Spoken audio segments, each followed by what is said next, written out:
Hey, it's Wes, and today we are taking a look at the follow-up for what is probably Godox's most successful product, which was the AD200. We now have the new AD200 Pro II. I already had a video testing the thermal limits of this device. You can check that out up here somewhere. But now we're going to go super in depth and see if this is a worthy successor. I have used this at 3 weddings and some corporate events, so pushed it hard, find its limits, dug in deep. Let's check out everything, starting with the build quality. If we tear this down, we will see that internally there aren't a lot of huge differences between it and the original AD200.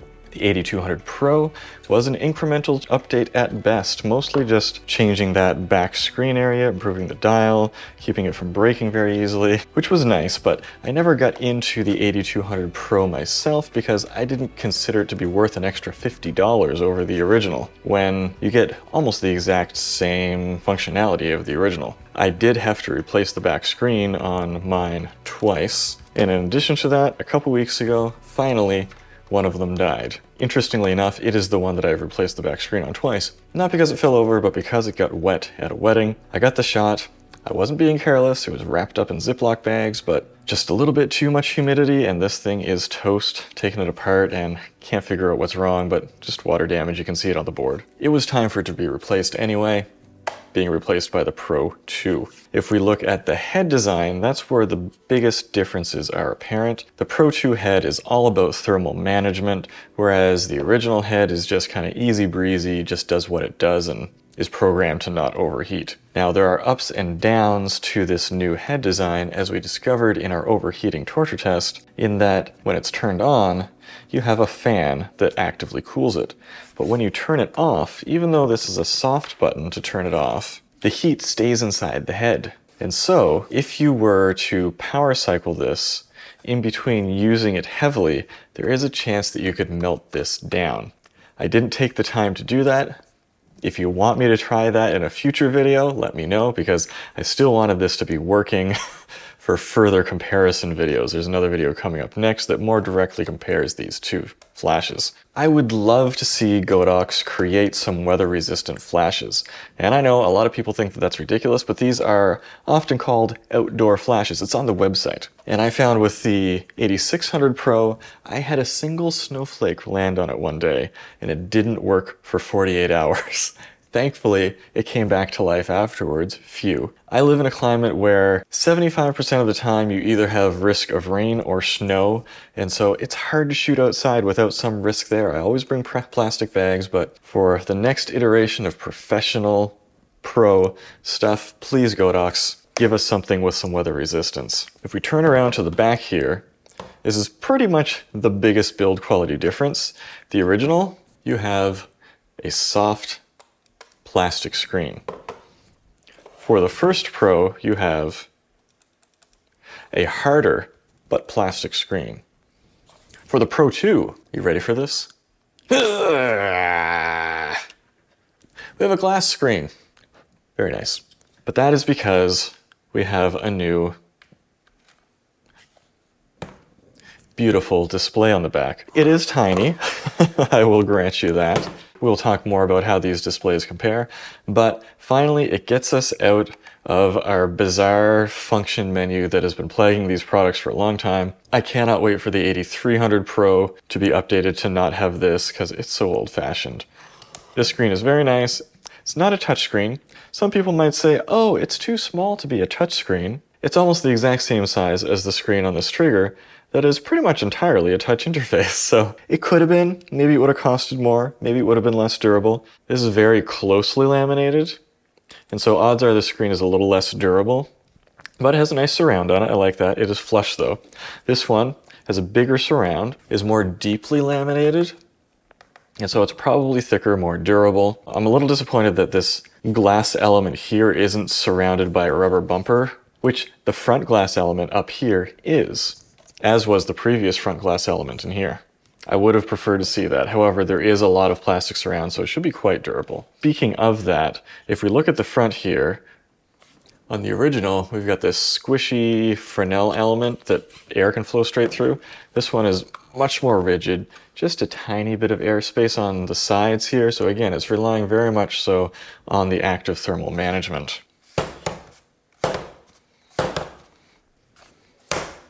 I expect this to be fairly rugged, but there is more that they could have done in the year 2024.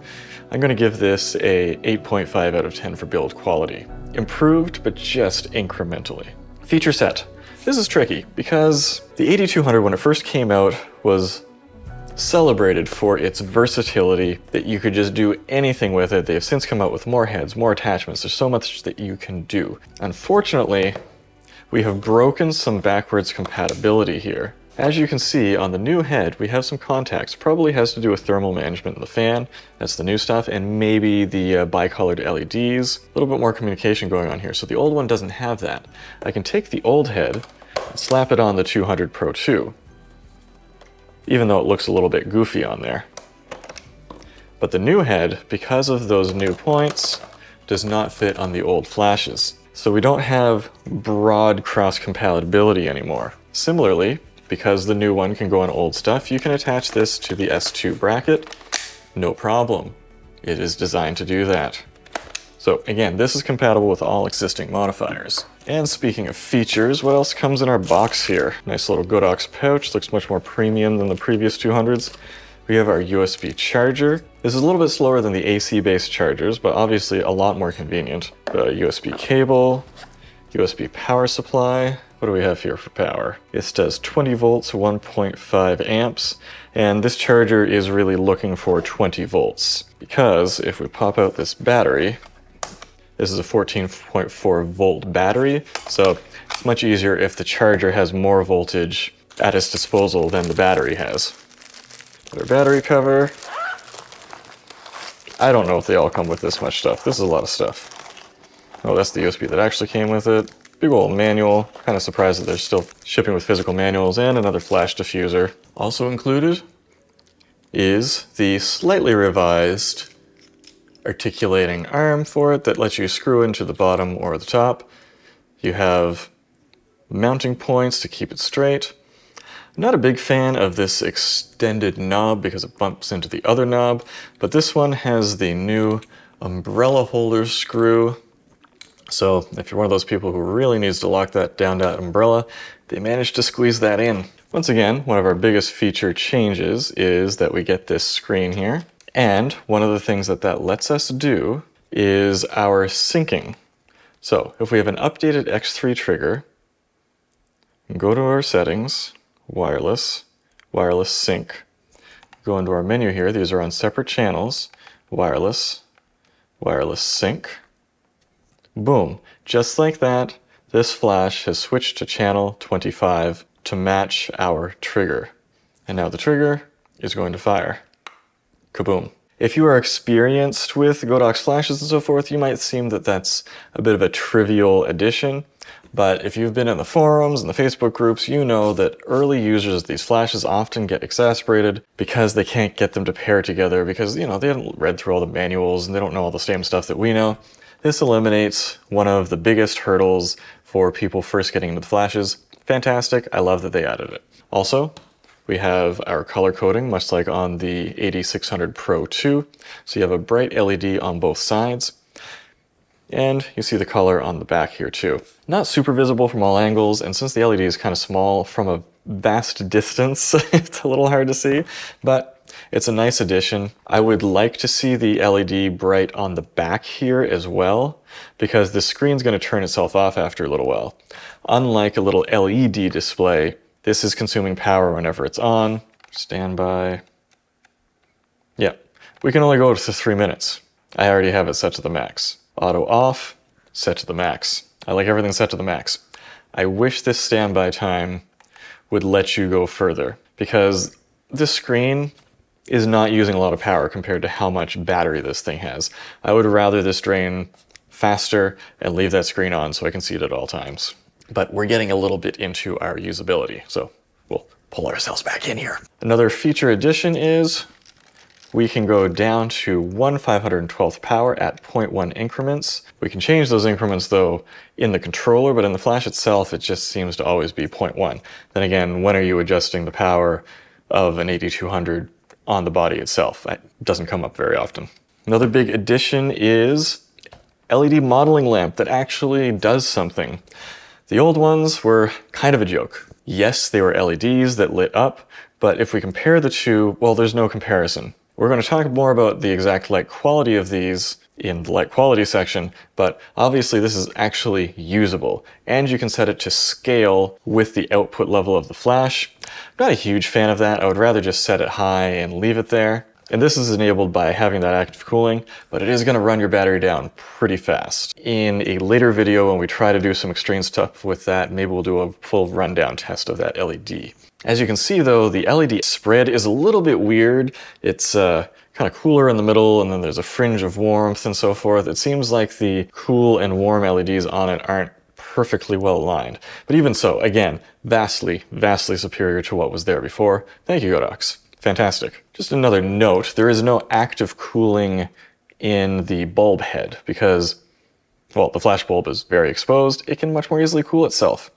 And the LEDs though, however, I might have expected some active cooling, but we just have some very small holes in this. And that's that. Another addition is that we now have a plug for an external power pack. The original just had a somewhat confusing USB-A trigger receiver port and a sync port.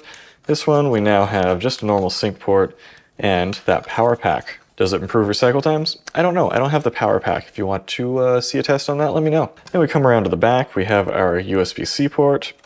The original had a USB-B micro. Then the Pro had a USB-C as well. What happens when you plug this USB-C in for power? Absolutely nothing. It does not charge. It is just for firmware updates, which I have already done on this. And that leads me to probably my biggest annoyance with the feature set of this is that we introduced the AD200, the V1 Pro. We have a battery that USB charges. Fantastic. Very versatile. The charger itself is very small, but the battery can also charge. We introduced a new battery. This is our fourth Godox battery in this form factor. The original WB29, and then midway through the 200 series, they came out with the 29A, and they came out with the AD300, which has the WB300P, and then this new one has the WB29B. This is getting silly.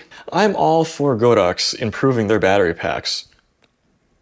I would not be one to judge them making changes for the better, but the fact that you cannot either charge this battery through USB into itself like one of their other batteries does, or at least through the flash body, I see this as a huge oversight. Yes, the tiny charger is super convenient, but they have already set the precedent. I want to be able to USB charge this battery when I'm in the field, I'm in the car, plug it in, boom, so much easier. Now, some people might say, there's no reason to charge this battery in the field because it lasts so long. Yes. However, this lasts a very long time too. And sometimes you have multi-day shoots, you have complicated days, or you forget, or you just need to do something in a pinch. I want to have that ability. I know that there are probably issues with thermal management and heat buildup in here. When we did our overheating test, this built up more heat on the inside than the original did. I can already feel it getting hot right here. That's excessive. It's just on. Our voltage regulation is obviously doing a lot inside here. So, sure, maybe put the USB port on the other side so you can't charge it while it's inside the flash. Whatever, do whatever you can. I want to be able to USB charge this. We have also added a color stable mode, which I have mixed feelings on. We'll talk about that more in the light quality test where we'll actually see how stable that is. There are things that I wanted to do that doesn't do, but there isn't much of a precedent for it in the competition. So this is still the most feature-rich flash thing that you can use in that it fits into the whole Godox ecosystem. It's versatile and configurable. I still want more, but I have to admit it is still a 10 out of 10. You can't beat the AD200 Pro and now the Pro II for versatility and features. It's an everything flash. Usability. I've already mentioned the limitations of the flash fan head. You have to leave it on to let it cool down. For some people, a huge boon for usability is that the LED output power will scale as you're changing the power output of the flash, if you so choose, or you can manually set the light output level. If we have a look at the screens, let's get our Pro going here. So obviously the new screen is much more viewable. If we go off-axis is way better. The viewing angles on this new screen are just tremendous, I have to say. I was expecting it to be worse, a little worried about that, but significantly better screen in every way. Again, plus for usability, the new ability to sync with the transmitter. Unfortunately, there's only one transmitter that does that at this point. One issue that I have is compatibility with the S2 bracket. I wanted to use this with the bulb for a wedding. Now, the way that you're supposed to use the AD200 in the S2 bracket is kind of insert it this way and clamp it down on the square body. But if you do that, then your bulb sticks out too far if you use one of these stock reflectors. And so to get the bulb in the right position, you have to kind of choke it down on the round part back here, which only sort of fits. It's a little loosey-goosey because of the shape, and you have to put it in a little bit sideways because of the tightening knob on the side. And that's what I did for my weddings. It did fall out a couple times. Thankfully, both those times it was caught by the plastic rain bag that was on it. But I really want some way of natively attaching a reflector like this to the head of this. I really want that. And I was hoping, once I saw the first images of this, that there was going to be some sort of a Godox mount system going on here, because it's fairly similar in size to the Godox mount. Like, just adding the tiniest bit on here, obviously this isn't the right modifier for it, could have given us that mini Bowens. So I'm kind of disappointed that we didn't get that. No precedent for it, so I can't really blame them, but I would have preferred that. One thing that I was concerned about is during the overheating test, I noticed that I could very clearly hear this fan, but that was just me by myself in the studio. Once I got it out into the field, even just using it inside someone's house during bridal prep, outside, inside, wedding reception, I did not hear it once at all, ever, outside of me just sitting next to it, getting it hot. And so thankfully that has not proved to be an issue whatsoever. Thank goodness. Knock for usability is, again, we don't have the USB charger in the battery. I won't harp on that again. Another knock for usability is, again, the fact that we have so many batteries now. And unfortunately, you can still buy all of these as far as I know. Like, there's a lot of old stock of the WB29 still floating around. That's a bit confusing. It would be nice if this battery was a little bit more distinct. And if we check out the usability of the TTL compatibility, when we saw the introduction of the V1 Pro, it looks to be through an additional choke coil inside, made the TTL compatibility significantly better in that when you're using electronic first curtain shutter, you don't get banding when using HSS, especially up to higher shutter speeds. With most flashes, you have to disable electronic first curtain shutter on most cameras to prevent that banding when you're using HSS. But no longer necessary with the V1 Pro. I was hoping they would bring the same changes to the AD200 Pro II. They did not. HSS performance compatibility is still the same as it was previously. That update did not come to this flash body. I have been nitpicking hard, so bear that in mind when we get to the scoring here. There are a lot of little changes that they could have made, but Godox kind of took the if it ain't broke, don't fix it mentality here. One new feature is the improved thermal management, as we talked about with that fan. And so the original, when firing in high-speed sync at full power with the Fresnel head, you would get 20 shots before thermal throttling within 10 minutes. This one, you get 40. That is an enormous upgrade. There are speed charts I'll throw up on the screen here. It all compares differently depending on whether you're using the bulb or the Fresnel head, but they really upped that thermal management game. They don't want anyone melting this down again.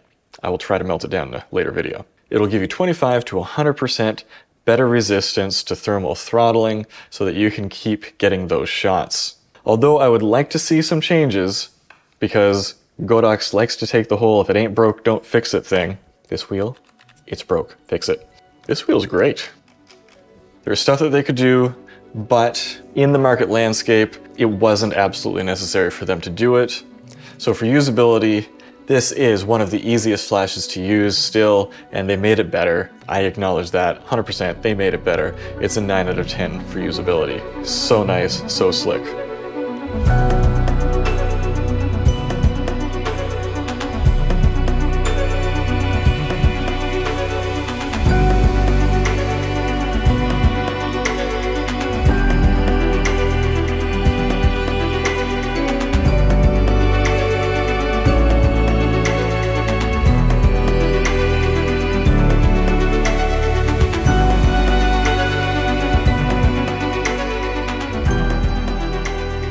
Light quality, we're getting very empirical here. The first and most obvious change is an update to the spread pattern created by the Fresnel lens. The originals had kind of a weird square shape. That's fine, I was fine with it, but there's a round head to accommodate that. But the new one has just a slightly smoother fall off to the square shape, as you can see here.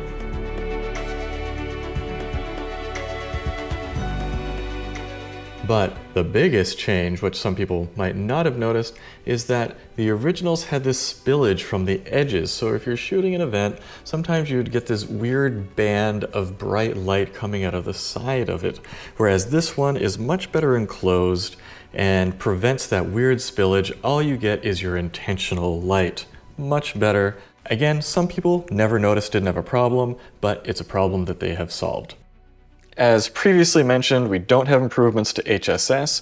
If we take a deep dive into the light quality of the new LEDs, we will see that it's almost comical how bad a lot of previous modeling lights were. So the original AD200 on my metric scored a minus 125%. And the 200 Pro got worse, coming in at minus 141. The light quality is so bad, it breaks my rating system. So bear that in mind. The V1, minus 19, again, these lights exist for no reason other than to just be there and say that they exist. Suddenly we get to the AD200 Pro II, and we get a 47% and a 43% from the Fresnel and the bulb respectively. Is that good? No, it's not good. Why isn't it good? Well, we have a CRI of 92.5 from the Fresnel. We have an R9 of 70, very low. The white balance makes no sense at all. At 5600, it comes in at 5269. When you set it to 6500, I think 6000 actually that maxes out at, it's around 5588. At 3000, it's 2830. It's terribly calibrated. Like, these numbers are just way off. I don't know why they couldn't make this better, but at the same time, the bar was so low. They are usable now. That's it, they are usable. Previous ones were not. That being said, what was previously usable was this, the AD200. This has a CRI of 96.9, R9 of 93, not fantastic, not terrible. Our light comes in at 5595, almost exactly 5600K, right where you want it. The Kelvin shift is a little bit bad. When you turn it down, it gets a bit warm, but only by 200K.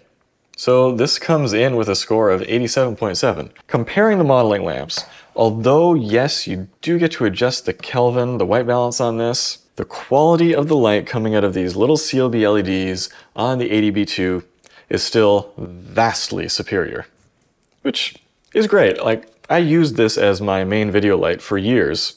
One of my main video lights for years. When I was first starting my YouTube channel, I had to turn it back on every 15 minutes because of the timeout. These ones will stay on as long as you want though. The AD200 still reigns supreme as one of the most fantastic values and most versatile devices Godox has ever made, that anyone's ever made. If you have an AD200 or II and you don't have an AD200, you are missing out.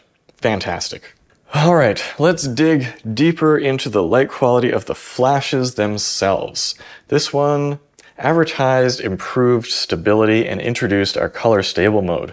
Let's have a look and see how that turned out. For this test, we set each flash to 1/16 power. We're firing it at a pure white backdrop, and we are measuring the light results. Now, my spectrometer does not do flash, so I have to measure this based on results from taking a photo with a camera in tightly controlled circumstances so that they all are on the same playing field. So the white balance and the tint is within a margin of error. It should be 5600 and 0, but as you can see, this varies greatly. Let's look at our AD200 Pro II. With the Fresnel head, After firing about 20 shots, we average them together. We have an average white balance of 58.26, average tint of -5. Our white balance deviation, average deviation, is 0.217%. Not great, not terrible. Our tint deviation, 0.371, exposure deviation, 0.258. But if we turn on color stable mode, we get closer to 5600K. This surprised me. With the white balance, it becomes more controlled. Our tint gets a little closer, -4.5. Our white balance deviation gets much better, 0.14%, which is just imperceptible. That's fantastic. Tint deviation doesn't really get much better, and our exposure deviation gets worse, but barely within a margin of error. Now, some people say that these improve if you put them in single pin mode, and that does appear to be the case. With the firmware update, the X3 trigger will let you do single pin mode, which is pretty cool. I did not expect them to introduce that on this, but they did. Fantastic. And you can see our single pin mode with color stable and without color stable, there is almost no difference whatsoever. Very interesting. So you could use them interchangeably essentially here, but that's just with the white balance deviation. Color stable still gives you improved white balance, 5670, over just using single pin mode, which is closer to 5900K. Now, if we have a look at high-speed sync performance, this brings us down in our white balance a little bit too far, tightens up our tint. So as you can see, this actually gives us the tightest white balance control when we're in HSS. I was expecting it to get worse. 0.123%, negligible, entirely negligible.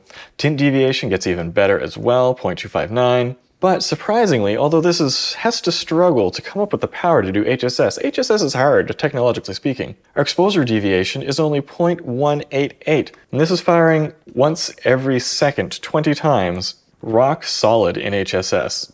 Really surprising. As you can see, all of the metrics, the Fresnel is superior here. But how does this compare to our other flashes? Very interesting. Now, these are averaged results.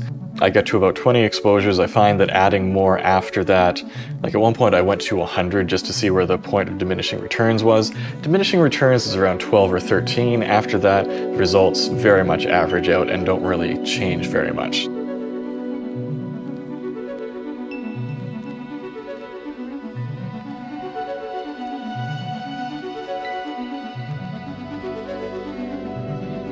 It's not clearly that much better when it comes to white balance and color stability. Yes, adding the color stable mode is nice, but again, it's a bit of a trade-off, and the LED modeling lamps just doesn't even remotely compare to the ones built into the AD200 Pro.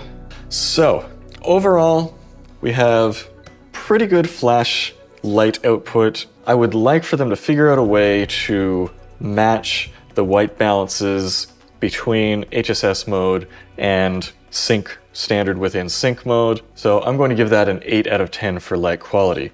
We could still do better on the LEDs, we could still do better on the stability. I am getting more discriminating right now because I feel like the technology is to a place where we can start really refining those edges and bringing this into being. I mean, they're putting Pro on this. That makes me raise the bar.